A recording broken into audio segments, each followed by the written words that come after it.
All right, y'all. Happy Friday. You are tuned in to She Evolves with Ivy Nicole. And if you're tuning in, I want you to go over to YouTube. I want you to hit the subscribe button.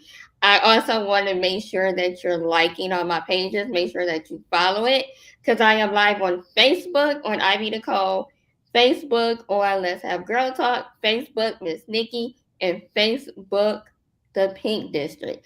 So make sure you like all of those pages because I'm gonna try to go live more. And I have a whole lot to say about a lot of stuff. So, um, in case you are wondering, last week I had to fall back because I didn't want to be canceled on Facebook, Instagram, anywhere. I didn't want to be canceled. So I had to fall back and I had to sit and I had to process some things. So as you know, the entire world know what we're up against.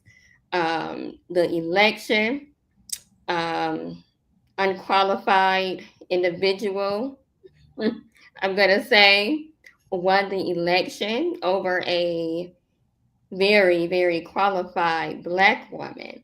And I'm noticing, this election it hit different because this is the first time that we've ever seen a woman of color um, running for just, such a high seat.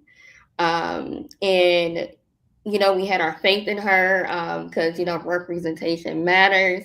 And it felt like we was actually getting somewhere. Um, so again, it hit different. Black women, across the U.S. is upset. We're affected. Um, it's the stress.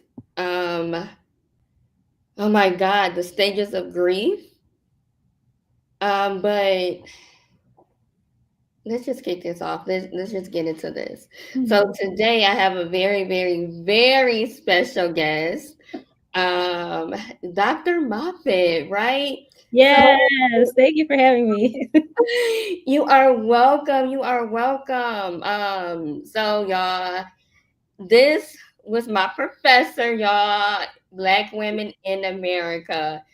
This was my favorite class the far.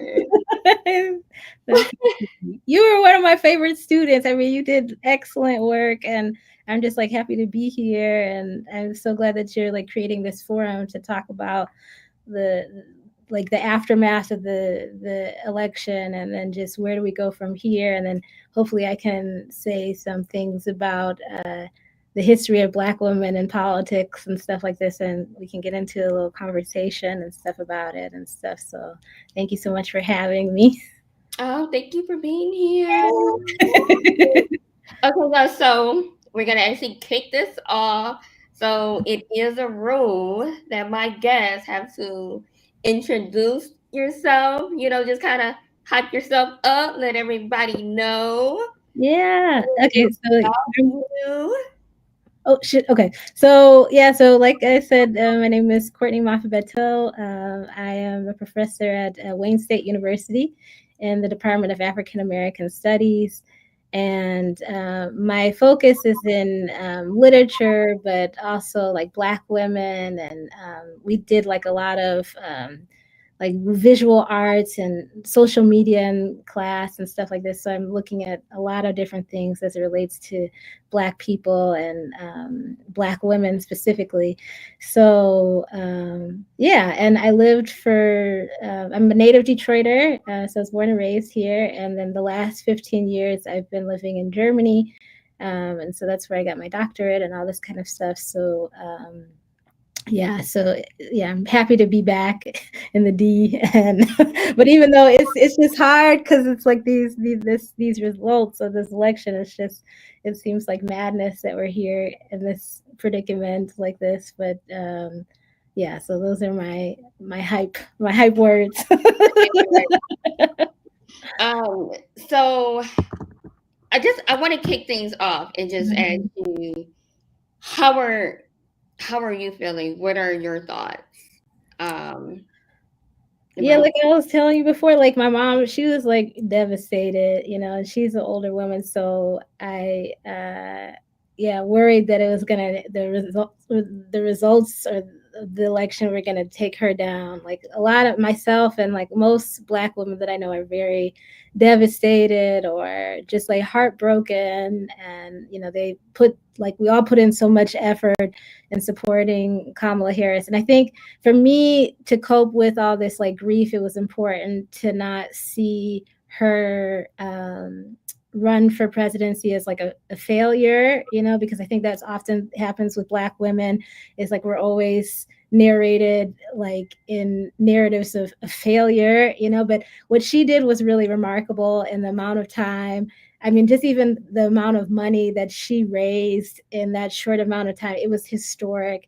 And I think she did so many amazing things, just in this short amount of time. And she showed us a way forward that, yeah, it would have made everything seem like we would have had a brighter future. But yeah, so I think coming to terms with the realization that future that she had so nicely kind of painted out for us um, isn't going to happen with her as our leader is like just, yeah, devastating, and like you said too, she was a very well candidate, like a good, like amazing candidate, well qualified candidate, and still, she was up against this idea or notion that she's not as qualified by this criminal. So it's like really, you really see all of these like, like we talked about in class of misogynoir, like so misogyny and racism coming together to disqualify somebody that is like so well like qualified to do this kind of work, so it's just it's going to take some time, I think, to get over it and to digest what has happened, but I also would like to point out Shirley Chisholm, so she was the first Black woman that ran for president. So but yeah, with Kamala Harris, we actually thought that she had the possibility of getting elected, so I think this Yeah. made it a lot harder to swallow. Yeah. Yeah. So you mentioned the historical piece. Mm. Can we get into the historical piece of just Black women in politics overall? Okay, so this is also not my area of expertise, but I love the history of Black women. Like, so my sister, she's a political scientist, so I'm sure she would do this very differently. So I'm a literature person. Uh-huh. But yeah, so I mean, I think if we even just think about people like Harriet Tubman or Sojourner Truth or Anna Julia Cooper or Ida B. Wells, these are all Black women that were organizing and politically active before even the 20th century, So, Right. and then I think another thing that we have to keep in the back of our minds is that like Black men got the right to vote with the 15th Amendment in 1870. And, Black women, we didn't get the right to vote until, was it 1920? I wrote it down because, yeah, with the 19th Amendment. And then even then, when we got the right to vote officially, there was still all of these voter suppression things that were going on that made it very difficult for us to vote. So that's why it's so important to remember, people like Fannie Lou Hamer or Ella Baker, and Fannie Lou Hamer, she's the one that broke open the Democratic Party.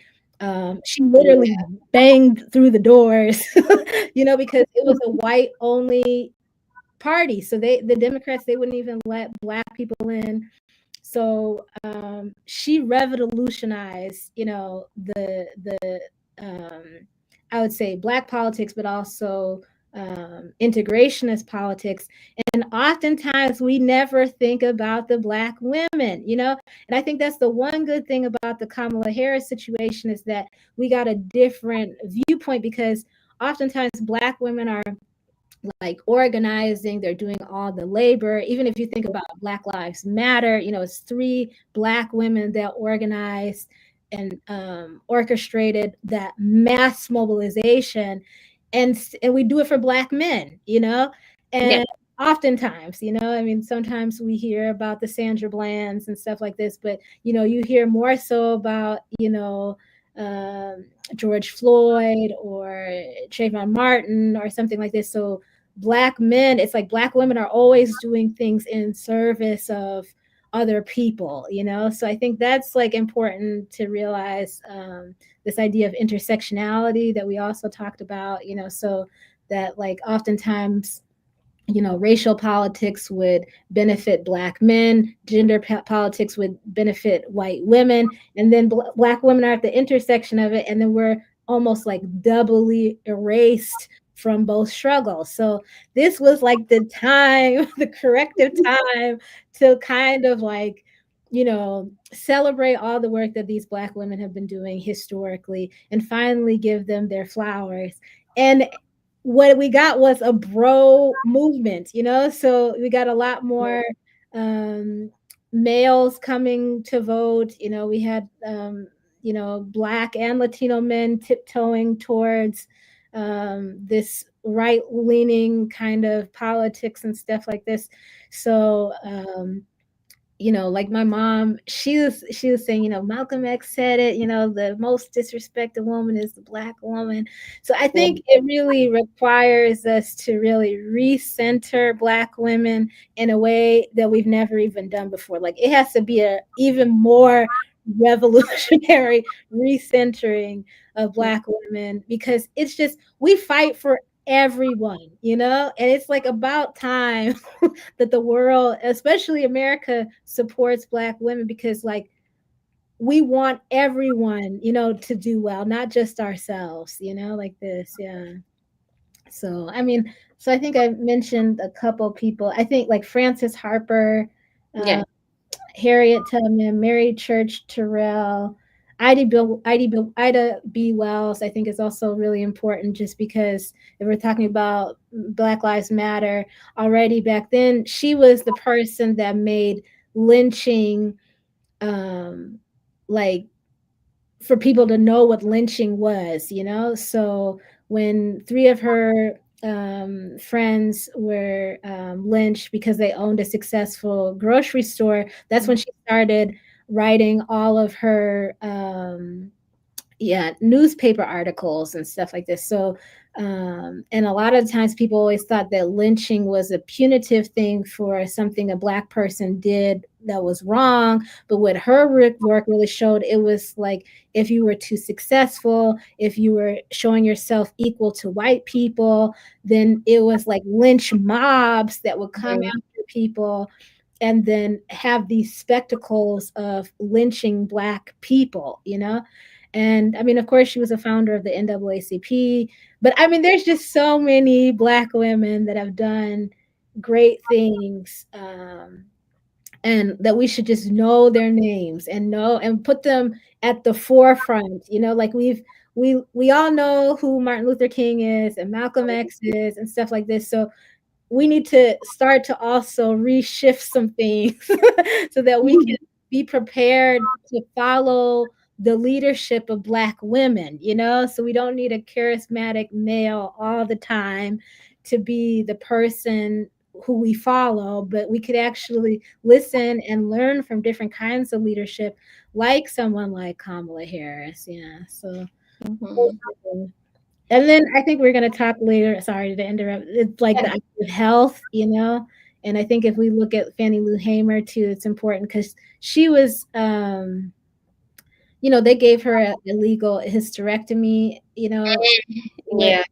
made her not be able to have children. And at the time in the 1960s, they were doing that to keep the Black population low, So it's very scary now when you think about someone like RFK being, the health minister or something like this, where, he was denying, like, a vaccine denier and stuff like this. So we really want people that are qualified, that believe in science, and that aren't racist and misogynistic.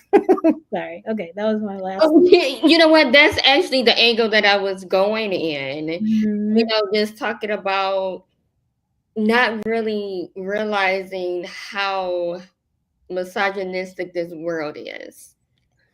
Um, Amen. it was like, I knew it, Mhm. know it, Mhm. uh, but the numbers showed it. Yeah, that's the thing. I mean, the numbers were very clear. It was And it's very like how clear. we saw in the course, and then, like, I mean, your Mhm. presentations were so beautiful, and like Yeah. just, but it's true. It's just, I think it was just really like I learned so much from you in our course and stuff. Like, I Thank think you, about Dr. that Moffett. still, yeah, from time to time, because it's just, it's embedded in the culture. It's embedded in our way of talking to each other. Like, I remember I was walking my mother's dog, and this man, he was like, I don't know, hanging out his car, and he was like, look at that dog pulling that B word, talking about me. And I'm like, dang, my dog is a dog and I'm the B word. Like, and he didn't even mean it in a mad way, but it was just like so casual, like it's like she's a woman, so therefore she's a B word. You know what I mean? Like this. And it's so like ingrained in language and how we talk and how we think about people. And like if you think about somebody like Dr. Umar, like who is just like very masculine or Yeah. presenting and like getting people to believe in these like very fixed heteronormative gender roles and stuff like this, but then saying crazy things, you know?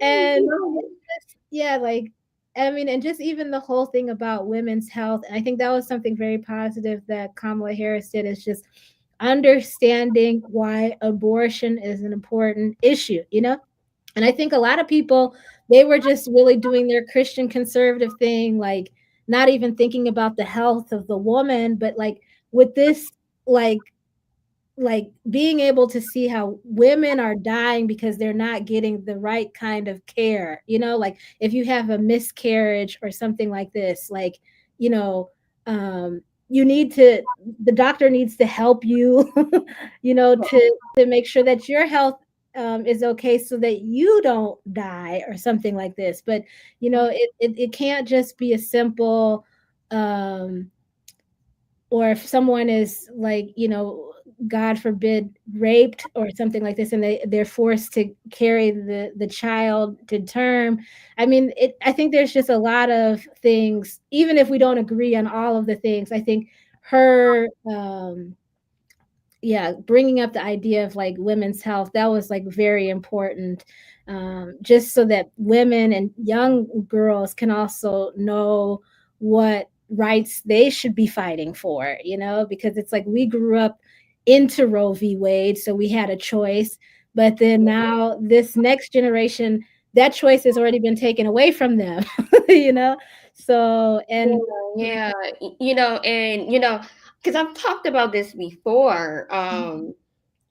We're talking about reproductive freedom, right? So this isn't just abortion. This is the morning after pill, birth right. control, Yes. um, anything, for that matter. Like, insurance would no longer pay for birth control. Right. Yeah. Just those things, and when you bring up the Christian concern, whatever, right? Mhm. Mhm. It's just like I remember, my pastor saying more than a few times, that a woman have the right to do what she wants to do with her own body, Right. right? Mhm. Because if we're talking about thou shalt not kill, if this is the angle that you're going in, what about, the senseless gun violence? What about, these girls being kidnapped and trafficked and murdered? mm-hmm. Um, so what about those lives? That's what we're seeing now is a shift towards ultranationalism, like it's like beyond right-wing conservatism and this male misogynistic thing, like so if you look at like Donald Trump, you look at Matt Gaetz, you look at Robert RFK, you look at what is this Supreme Court Justice Kavanaugh, they all have sexually assaulted not black women, but sexually assaulted women, like that's the one thing that they have in common. So it's like it's a bro culture now.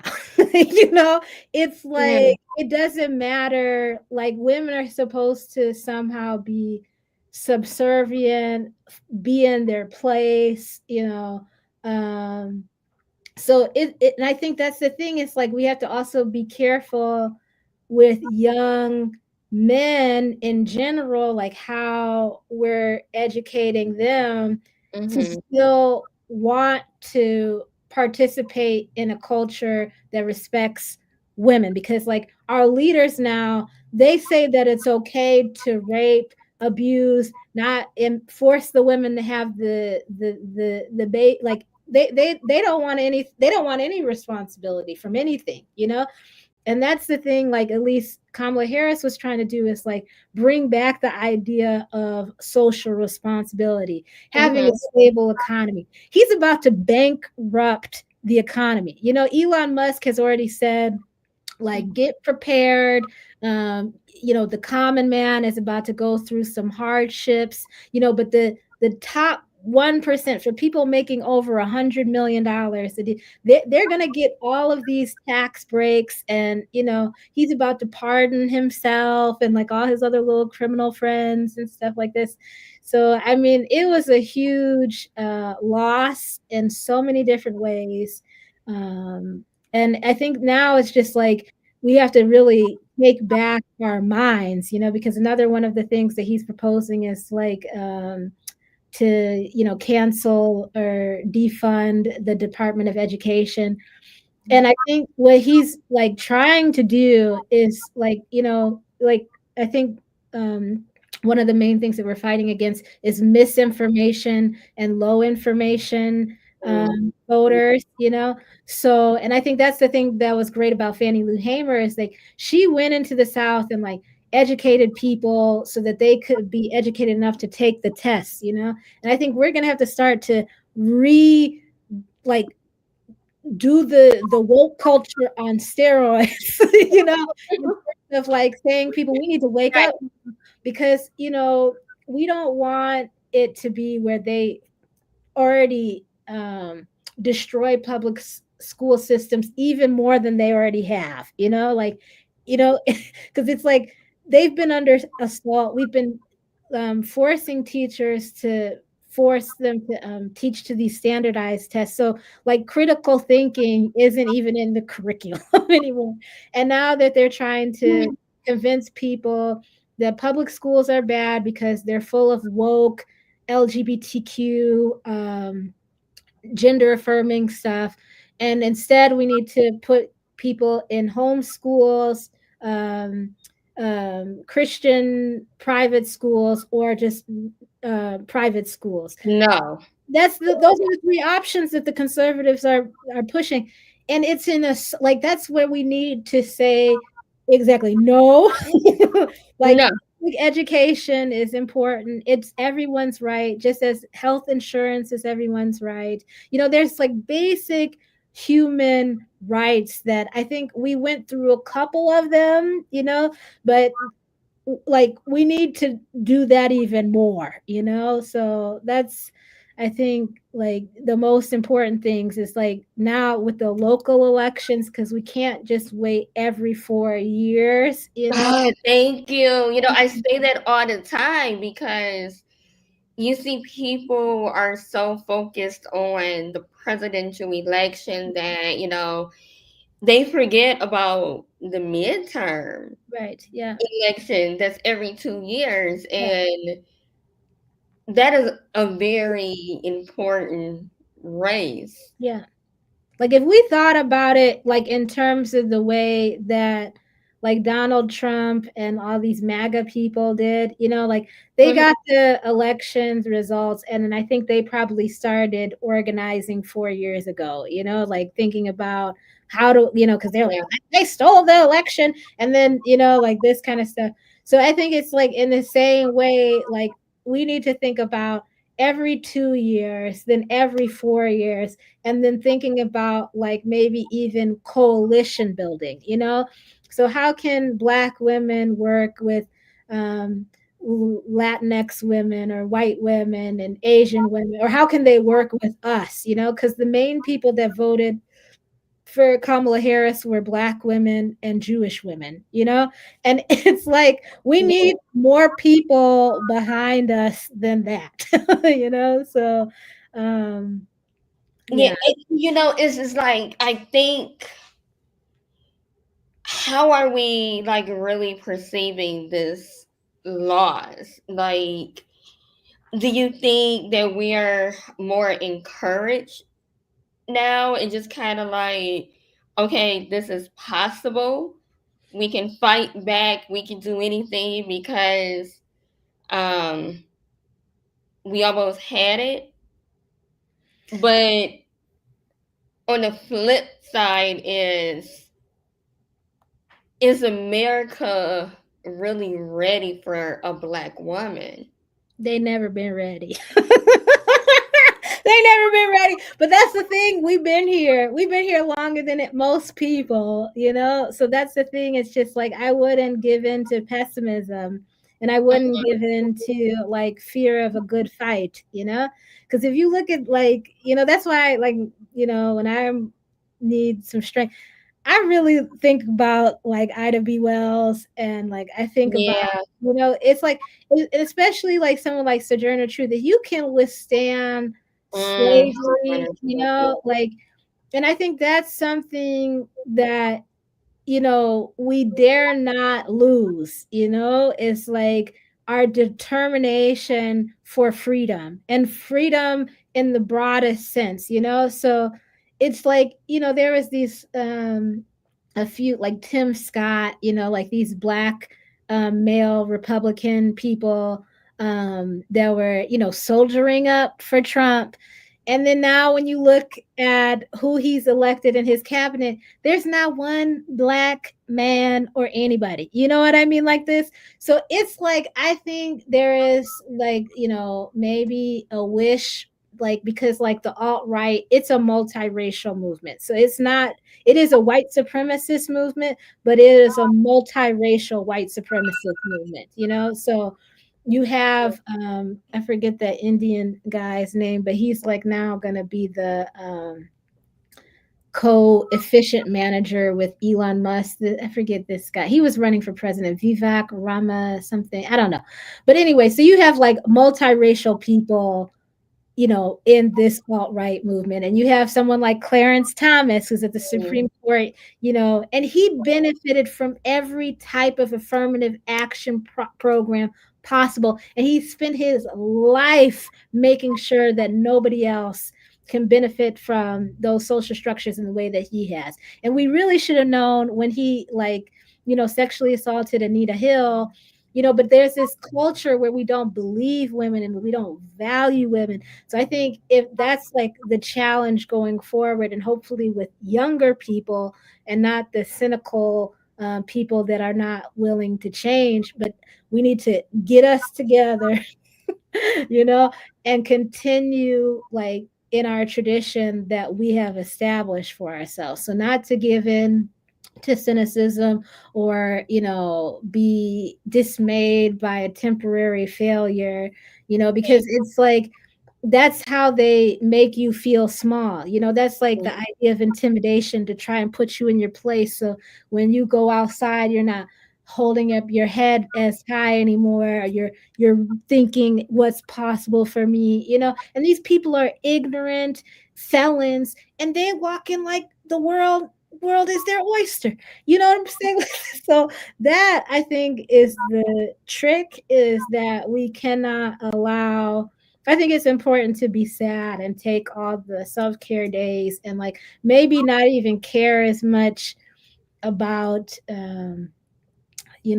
I don't know, whatever it is that maybe drags you down. Like, I think it's important to do all the things that make you feel good and confident and stuff like this, but just not to give in to the cynicism, and not to give in to the idea that our idea for a better future won't materialize, because like our ancestors, they thought of a better future, like, so even though we are taught to believe in the importance of Thomas Jefferson, it's like our nation wouldn't be as great as it is now. I mean, even though it's in peril. But Right. if it wasn't for like Fannie Lou Hamer, IDB Yeah. Wells, or Shirley Chisholm, like we have to like uphold that legacy, like, and it's inside of us. Mhm. Yeah. Just kind of going back a little bit. This is kind of way back, but you just kind of sparked something when you're talking about our ancestors, and you know, America wouldn't be what it is if it wasn't for the Black woman, because the 19th Amendment gave white women the Mhm. right to vote. Mhm. But it was the Black women that was organizing. It Right. was the Black women that was behind the civil rights movement. Right. Mhm. Black women fought for everybody Mhm. and was the last to Mhm. get anything. Mhm. Um, I remember, in class, we talked about um how Black women are being treated as if like no one believes them. Mhm. Um, Black women are dramatic. Mhm. Uh, the angry Black woman. Mhm. Just all of these negative stereotypes that Mhm. are placed on Black women. Right. Mhm. So we're always in defense mode. Mhm. Are we just like bitches, or is it the whole aspect of the post traumatic slave disorder, right? Mhm. Where all of this is embedded Mhm. in us Mhm. from slavery. Mhm. Yeah. Um, and I remember like when I did my presentation, I went back to the Willie Lynch letters, Right. the making of a slave. Mhm. And it was the Black woman Mhm. that they put on display. It was Mhm. the Black woman that um they made to like look at the man as if he was nothing. Right. Mhm. It was the Black woman Mhm. that they said was for economic purposes. Right. Mhm. It was the Black woman that they were making a slave. Right. Mhm. So she would train her offsprings Mhm. to be the same way. Mhm. So here we are Mhm. in 2024, Mhm. and we look how far that we've gotten because we have made progress. Mhm. I can't deny that we have not. We have. Mhm. Um, but when a Black woman is close to the top, Mhm. white America is pushing us back down. Mhm. Mhm. Yeah, that's the thing, I think, in terms of like education, like especially in a post-Obama period, because you have some young people that they've, like, okay, with my parents' generation, they never thought that they would ever see a black president, and then Right. you have young people, they grew up with a black president. So, it's two different ideas of America. So the pure Jim Crow one, and then you have this multiracial kind of alt-right thing, because like it's kind of like how in when they emancipated um, um, us, they had this, this period of reconstruction where you saw a lot of like a white lash, so then it was like a lot Yeah. of conservative policies because they were afraid that Black people would think that they're too uppity or that they had full rights and stuff like this.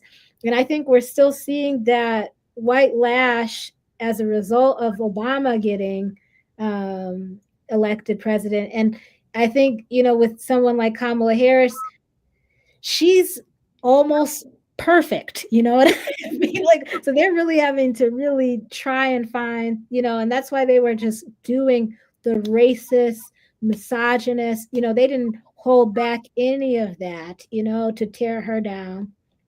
But I think it's like important, like I said before, it's just like those are scare tactics, and like it might have seen that it worked, but I think now more than ever it's important not to give in to that type of thinking, that would relegate us back down into a place of subordination, because that's what the aim is.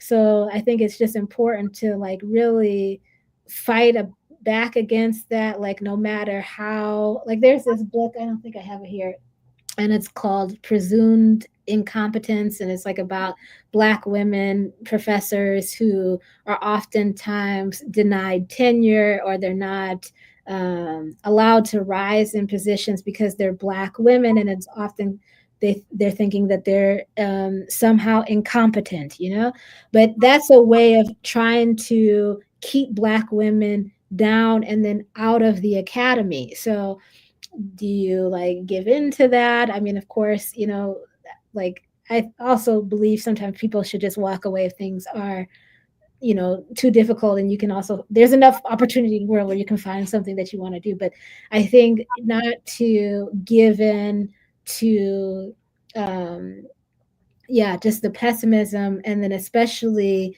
this white alt-right movement where, Black women, but women in general just shouldn't have a place in society besides cooking for some man, or just having a whole bunch of children, that they don't want to pay for. It's like all this kind of stuff where it's like, no, like I hope we can push back against like all of those points and stuff like this. Like it's just it's really ridiculous, like sometimes I really worry about that, but I think it's just important not to give in to, like if you had ambitions to, you know, open up your healthcare facility, and talk about the like generational trauma, like I think it is that too, and people do need to learn how to process all of that so that they can start to carve out futures that are different for themselves and not repeating the same kinds of trauma over and over and over again. But it's like there's collective traumas too, so as Yes. much as Black women are going to have to like heal ourselves, these white people are going to have to heal themselves from the internalized racism that they have, and like figure out how we can all live peacefully together. Like because it's just, you have to be right with yourself, with them, but then you also, people, we need to be able to share space, and not that because I have something doesn't mean that you can't have something, not because you have something that I can't have something. But what it's like, I want to share in your ambition. It's like, if you're going to do these great things, I want you to, do them greatly, like, but not, like some dictator like Trump, like, talking down to people like, you guys are so stupid. You won't have to ever vote again. Once you vote me, I'll take care of it for a lifetime, and it's like, no, thank you. We're not Like, no, thank you. no, like I don't mind, actually paying my taxes and getting the benefits and having a democracy and making sure that it works, and everybody participates every day to make sure that it works, and not that you're trying to make it work so it only works for you, you know. So I think it's just like we got to really, now is the time, you know, for the re-education and like really understanding what is democracy. So maybe we need re-education, democratization, and then like a like de-nazification, you know, like getting rid of Yeah. all this like white supremacist like fantasies that are really unstable and they're not productive. You know, they're productive for a few people, a few rich people, you know. So yeah. I kind of want to shift gears just a tiny, tiny bit. Hmm. Um, and we did discuss this a lot in class, just about the perception Hmm. of Black women, especially in media, Right. in music, in TV. Um, it's like, okay, are Hmm. Black women qualified Hmm. to do anything, because of the way that we're represented. And, Hmm. we discussed that many, many times, Hmm. about how we're portrayed. Hmm. So I want to know your opinion, Hmm. because during a few of her rallies, we had Megan Thee Stallion Hmm. that endorsed her. Hmm. I thought it was a great performance. Hmm. We had Glorilla, We did. or, and we also had Cardi B. And Hmm. I think that Cardi B spoke excellent. Yeah, me too. She was very good. Yeah, yeah. She was good. She was cute. She was covered. Mm-hmm. She Um, was. she didn't call Trump any, curse Yeah, words yeah. She kept it classy. until she went on Instagram. Then that was a whole different conversation. Yeah. However, I find it confusing, how, people say, oh, well, the Cardi B's and the Megan Thee Stallions and the Gorilla cost her the election. Um, Mm, all Democrats can do is um, give us a performance, right? But mhm. it's like we don't realize, or I don't think the world understand that these are people, Right. right? They wasn't born rich.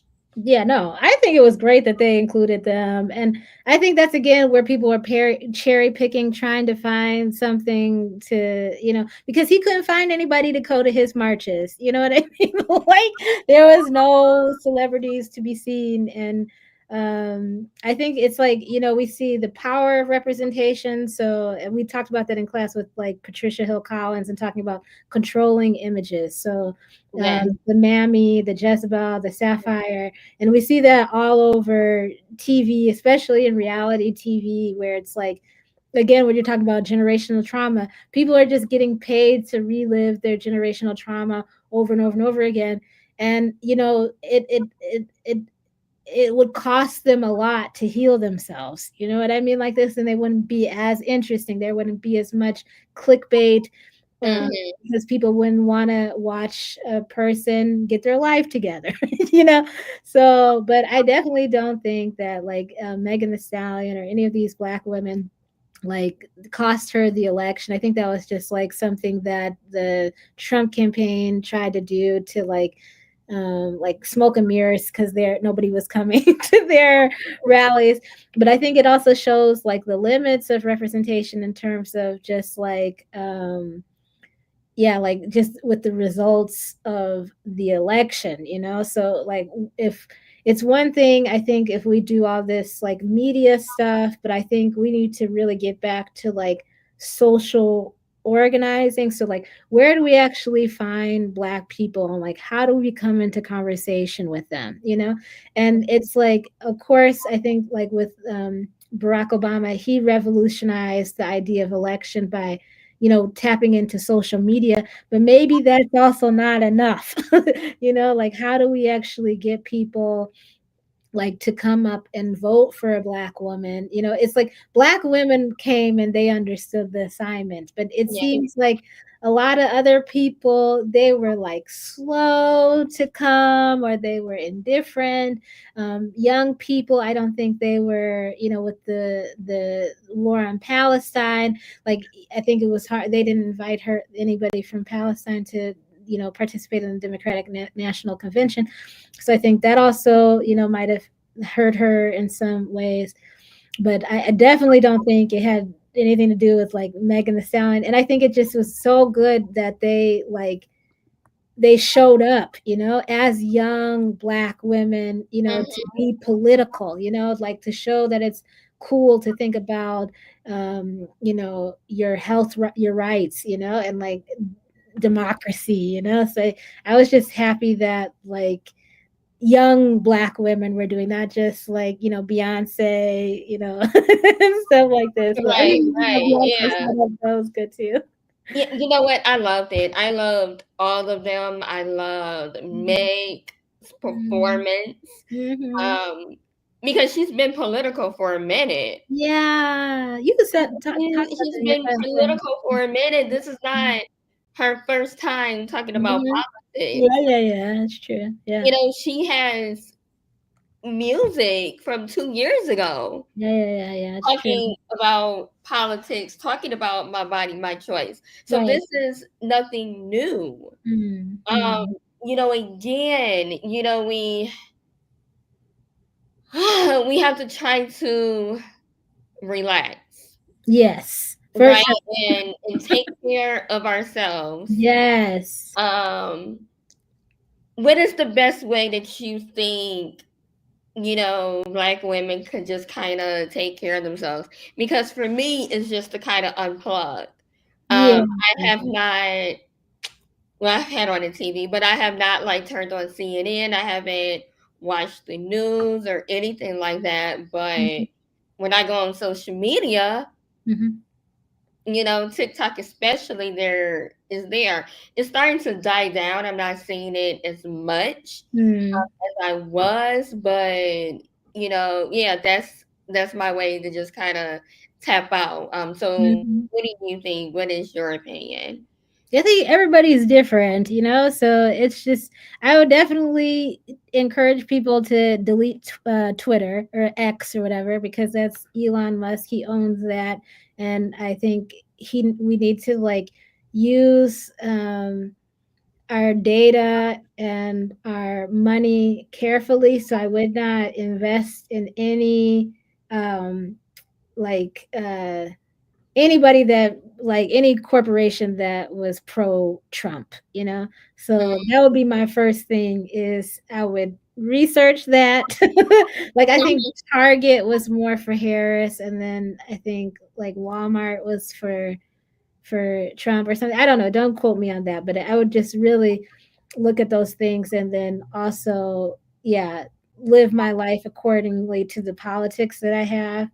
And then yeah, like log off for a little bit, because a lot of it is just like toxic, you know, like even the Yeah. constant CNN news cycle and stuff.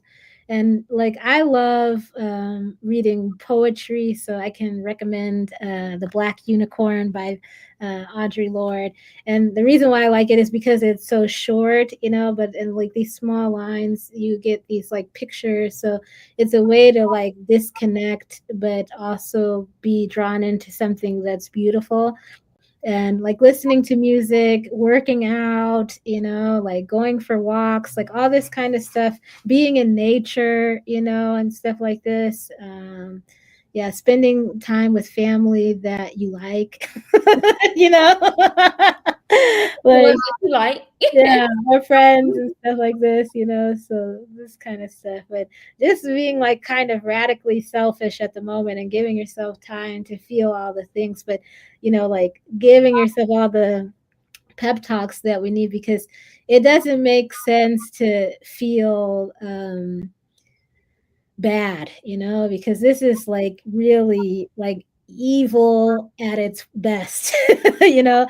And then the worst thing is Yeah. to give in to that idea of pessimism. So the best thing to do is just to figure out a way, like a strategy forward, and stuff like this, but not resigning ourselves to pessimism or thinking that we can't fight back. So that's the thing. Yeah. Okay. And as we get ready to close,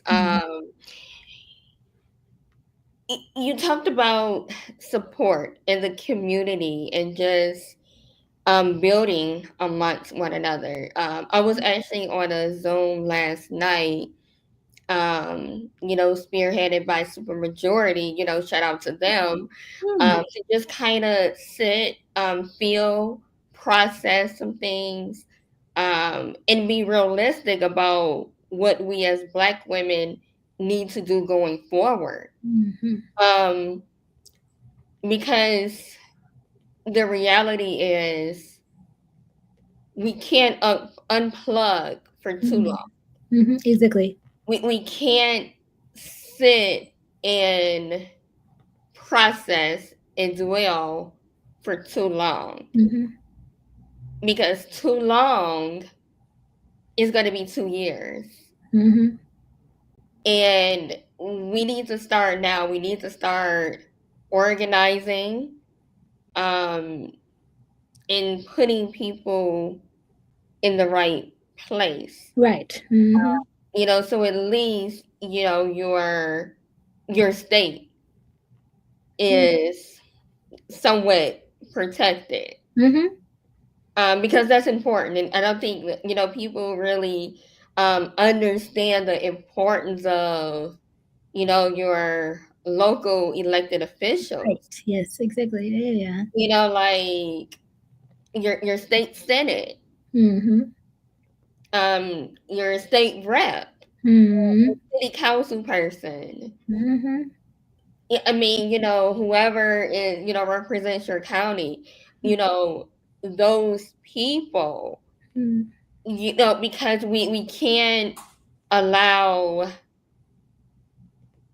people that doesn't have us in mind. Yeah. Just kind of take over. Yeah, exactly. Exactly. We can't, but again, we can't continue to dwell. We have to organize. We have to kind of, be productive, intentional. Yeah, exactly. I agree. Like I was watching this one Black political analysis, and he was saying like if we focus even more of our attention on Black voters, especially in the South, and like Black voters in major cities, Harris could have easily won with the like it. So I think that's the thing with the Democratic Party is like maybe we need to figure out a way in which Black voters actually feel that they have a voice, and that the government can do something for them. Because if we actually show up to vote in the highest numbers, it'll be very difficult to beat us, So Yeah. I think that's kind of the thing of like, what policies do we want as a community that translate both locally, regionally, and nationally? And then how do we mobilize our efforts, with, like you say, in the next 2 to 4 years, 8 years, like thinking in coalitions, but just also with certain like goalposts, so in 2 years, where do we want to be? Like how many senators do we want to have that are Black, or like how many Congress people, like really come up with an idea of how we want to see that representation happen and start to visualize it now so that we can start to build upon it, and actually getting good people, good representatives, and not people like Tim Scott, or Clarence Thomas, that's going to sell you down the river, but so like this kind of stuff. But yeah, I think it's Yeah, you're right. And I just want to say thank you for having me and stuff like this. It was such a good thing to be in conversation with you again. And I like, know. Again, thank you so much. oh, you have to shout out your thing that you're doing next week and stuff like this. Yeah, so December 7th, Mhm. y'all save the date. It will be a community mental health event at Yeah. Church of the Messiah. That's a Saturday at 12:30. More details to come.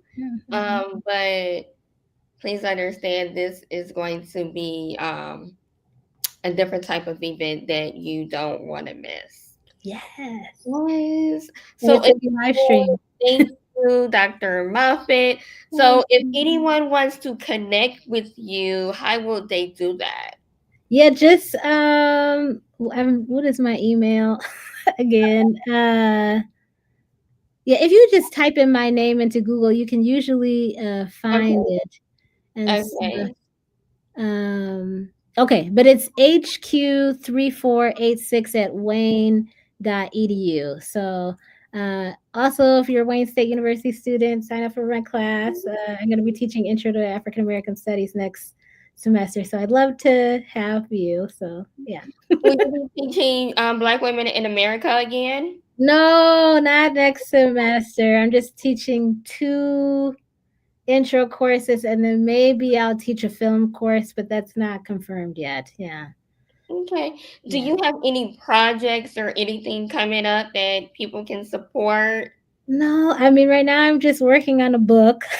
Oh, So okay, I okay. just So that means that we have to have you back. yeah, when that it We comes have out, to that'll have be you so back, and we good. have to Yeah. promote the I would event. love that. I would love Yes, that. and you have to let me help you with the book signing and all of that, I would love it. Yeah, that's right? so cool. So, y'all stay tuned. Stay tuned. Back Yeah, again with the book and all of that. yeah. Thank you so much for Oh having me. my Thank you to God. your listeners. Thank you for joining me, and we are going to be out until next week. Till next week. Enjoy. Bye. Bye.